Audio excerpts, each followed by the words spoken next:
Halo Sobat Menara, kembali lagi di Menara Podcast. Tentunya episode kali ini juga nggak kalah spesial dengan episode-episode yang sebelumnya.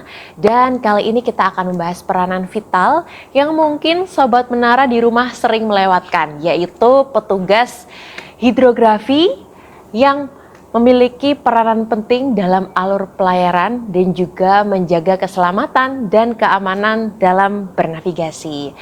Dan saat ini Sobat Menara, kita masih dalam keadaan berduka atas insiden atau kejadian KMP Tunu Pratama Jaya. Kita turut berduka cita sedalam-dalamnya. Semoga korban diberikan tempat terbaik di sisinya, kemudian keluarga yang ditinggalkan diberikan ketabahan, dan rekan-rekan yang saat ini masih bertugas semoga diberikan kelancaran dan hasil yang terbaik. Nah, tentunya kali ini Sobat Menara, dia sudah bersama narasumber yang spesial, dan tentunya kita akan mengulik lebih lanjut terkait pengalaman nantinya seperti apa di TKP atau lokasi kejadian dalam misi Search and Rescue atau SAR itu sendiri. Penasaran?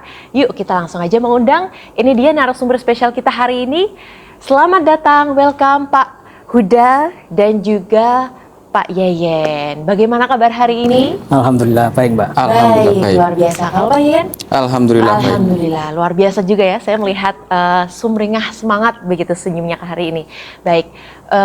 Saya mau ke Pak Huda dulu nih. Pertama Pak Huda, kalau berbicara tentang kejadian kemarin begitu ya, tim distrik navigasi ini ditugaskan begitu, terutama tim surveyor. Nah, di sana nih seperti apa? Pertama kali ketika ditugaskan di sana seperti apa nih Pak Huda?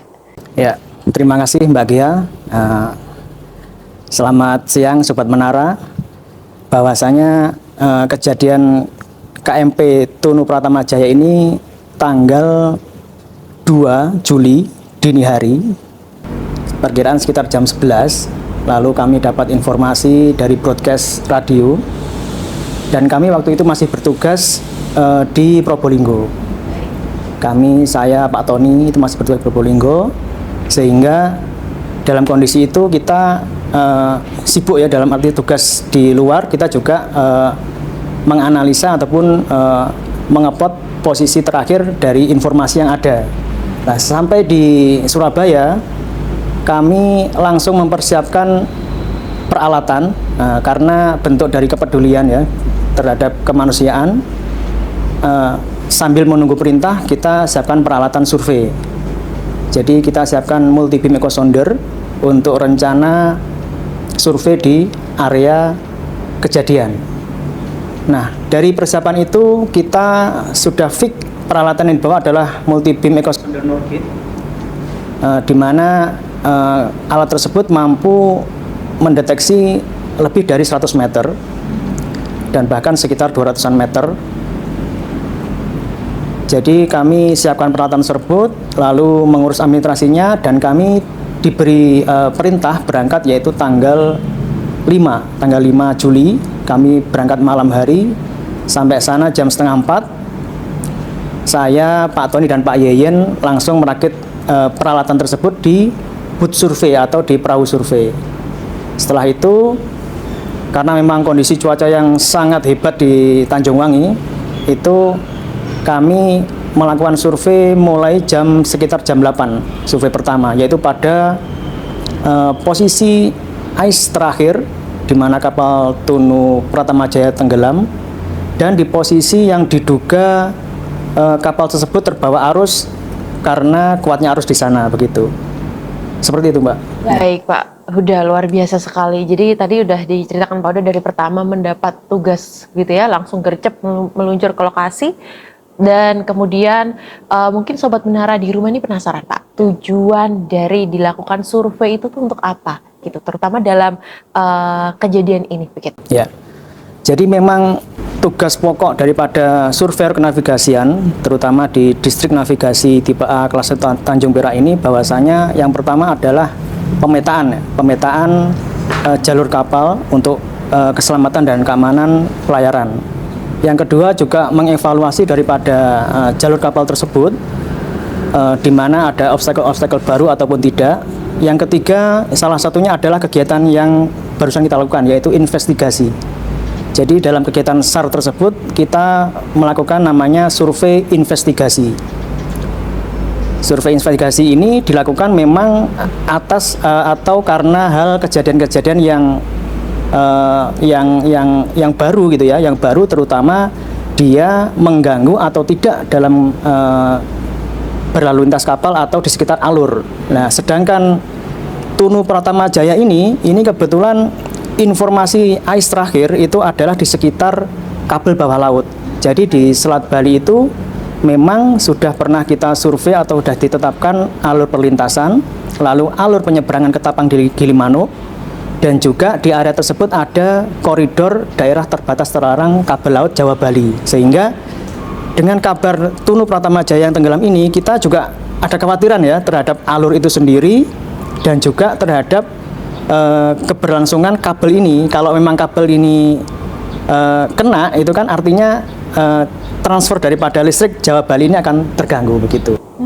Baik, menarik sekali ya. Ternyata ada memang daerah-daerah khusus yang memang tidak boleh begitu ya dilewati ya.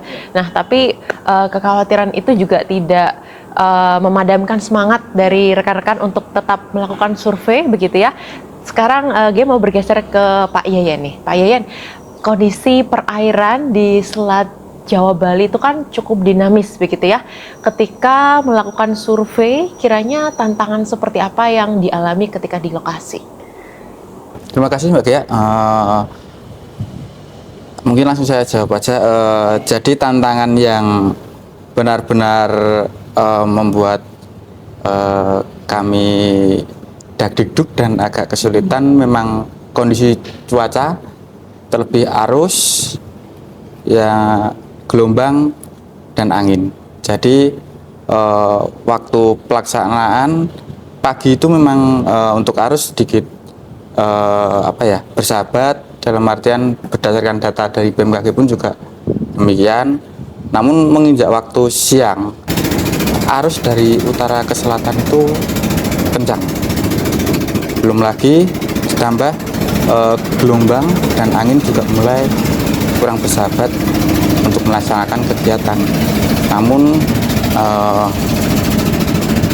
kita tetap melaksanakan kegiatan survei dengan mempertimbangkan safety kita. Kita tetap menjaga agar tetap aman, selamat dengan tujuan yang kita usahakan. Jadi waktu kapal kita ke arah selatan itu kapal terdorong oleh arus dengan mesin slow itu bisa mencapai kecepatan 10 knot. Namun demikian, waktu berbalik dari selatan ke utara, kapal itu menggunakan 2 mesin dengan kecepatan penuh. Itu hanya terdeteksi di display kita itu sekitar 1 knot. Jadi memang untuk hambatan yang paling besar itu adalah di arus dan gelombang serta angin itu tadi. Wow, baik, luar biasa. Jadi kita dengar seksama ya Sobat Menara, tantangan paling besar itu di gelombang dan arus itu tadi. Baik, kemudian bagaimana sih tim surveyor kami dalam mengambil langkah terkait dengan fakta yang terjadi begitu ya, kan kita mau mengupayakan yang terbaik. Nah, kiranya strategi apa yang dilakukan dengan adanya kendala tersebut? Jadi strateginya yang jelas kita berangkat lebih awal. Kita sekitar pukul 5 yang sudah. Ya. Lebih awal untuk mencari arus yang tidak kuat tadi, serta gelombang yang tidak tinggi. Baik. Di situ kita lakukan survei, tidak lupa dengan safety yang sudah ada dan SOP yang kita laksanakan untuk keselamatan itu tadi, baik keselamatan orang dan peralatan serta kapalnya. Setelah itu saat tidak memungkinkan untuk naik ke utara, kapal berusaha untuk menepi agar tidak terbawa arus lebih jauh. Baik, luar biasa. Berarti berangkat lebih awal, kemudian ketika sudah terseret arus, langsung mengambil langkah untuk menepi, begitu ya. Nah, kemudian setelah itu langkah yang dilakukan berikutnya seperti apa? Ketika sudah ada kendala seperti itu, kemudian sudah melakukan strategi, dianalisis kembali, atau di survei berikutnya, apakah tetap dilakukan mungkin di titik yang sama atau dengan strategi yang seperti apa? Jadi area yang kita laksanakan itu sekitar kabel Baik. ke selatan bagian barat. Nah itu kita tetap ambil data, Baik. sekiranya cocok baik kita lengkapi data itu. Setelah sampai mungkin siang atau saat cuaca tadi tidak memungkinkan, kita kembali ke pangkalan untuk analisa data. Baik. Dari data itu kita analisa objek itu ada atau tidak. Dalam Baik. artian kita analisa keberadaannya. Siap, luar biasa sekali ya. Tim surveyor dari Distrik Navigasi Tanjung Perak turut serta dalam misi kemanusiaan, tentunya dengan segala kendala, tapi kita juga berupaya yang terbaik, dan tentunya harapan kami bersama juga dengan hasil yang terbaik pula, begitu. Berbicara tentang kegiatan survei ini, kiranya harapannya apa sih ke depannya untuk rekan-rekan yang mungkin sedang bertugas ketika mungkin ada kendala di lapangan, kemudian nextnya ketika ada kejadian seperti ini, langkah apa yang harus kita ambil supaya mungkin kita bisa jauh lebih optimal dalam melakukan survei, seperti apa? Mungkin Pak Huda? Ya. Jadi harapan kami terkait kejadian ini, jadi kan kejadian ini sebenarnya di Selat Bali ini kalau 10 tahun terakhir kita hitung itu dari tahun 2016 itu sudah 3 kali kejadian, Mbak. 3 kali. Yang pertama adalah KMP Ravelia itu tenggelam tahun 2016. Waktu itu saya dan Pak Tony langsung turun survei dengan tim benua. Lalu yang kedua adalah ada tenggelam lagi KMP Yunis ya di sisi Gilimanuk. Jadi tadi Ravelia itu di sisi Ketapang, Yunis ini di sisi Gilimanuk. Disurvei oleh tim Pusidrosal dan sudah ketemu. Lalu yang terakhir itu adalah KMP Tunu Pratama Jaya.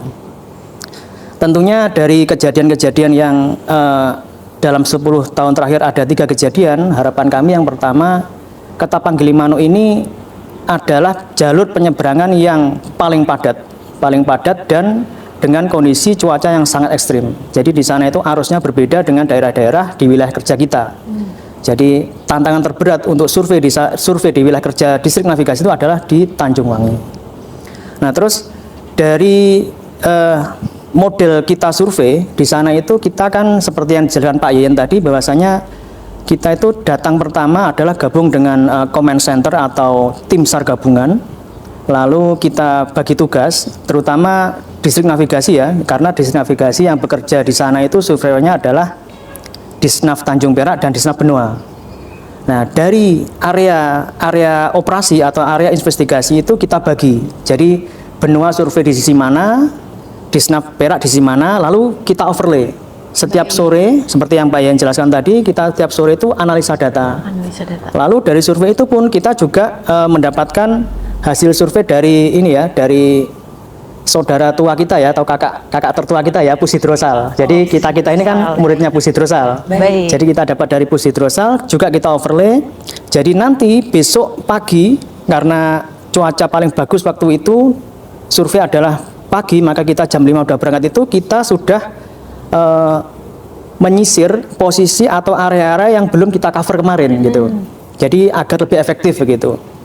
Nah, namun bahwasanya kita berusaha ke selatan tidak mampu karena memang semakin ke selatan itu adalah gelombang sangat tinggi.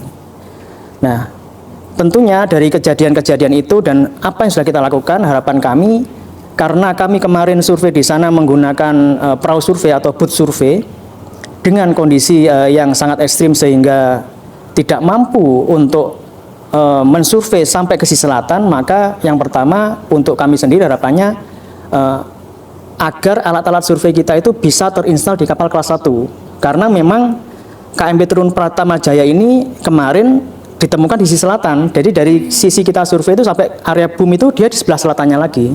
Yang menemukan adalah Pusidrosal. Dan Pusidrosal itu kapalnya adalah khusus kapal survei. Memang kapal kelas 1, memang mampu untuk digunakan survei dalam kondisi yang sangat ekstrim. Nah, jadi harapan kita kembali lagi bahwasanya kita berharap ada desain ataupun tatanan yang bisa dipasang alat survei kita itu atau multi beam kita di kapal kelas 1 Bima Sakti atau Masalimbu gitu. Baik. Lalu harapan selanjutnya bahwasanya tentunya kita semua tidak berharap ya kejadian ini terulang lagi. Siap. Karena memang ini adalah sangat ekstrim ya, maksudnya kejadian ini dalam 10 tahun terakhir sudah 3 kali, itu artinya sangat tinggi ya statusnya gitu. Jadi kita berharap ini tidak terjadi lagi seperti itu, Pak. Baik, terima kasih Pak Huda, luar biasa sekali. Harapan Pak Huda menutup bincang-bincang Menara Podcast hari ini tentunya luar biasa sekali. Terima kasih sudah hadir berbagi pengalaman yang luar biasa, keren dan berharga untuk Sobat Menara di rumah, tentunya juga dengan Ghea, dan tentunya kita belajar bersama untuk tetap terus menjaga keselamatan. Karena balik lagi seperti harapan tadi bersama-sama adalah terkait safety atau keselamatan itu yang paling penting, terutama kelayakan kapal, begitu ya Pak ya. Jadi itu cukup menjadi perhatian dan kita harus lebih mawas, berhati-hati dan memastikan bahwasanya safety atau keamanan menjadi kunci utama sebelum berlayar atau melakukan sebuah perjalanan. Baik, Sobat Menara, terima kasih. Sampai jumpa di episode-episode menarik berikutnya. Tentunya Pak Huda dan juga Pak Yeyen, terima kasih banyak. Sampai jumpa di kesempatan berikutnya.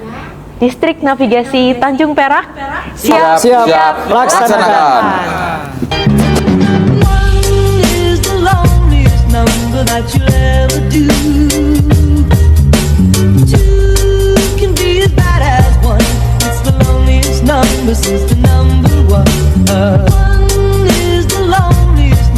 That you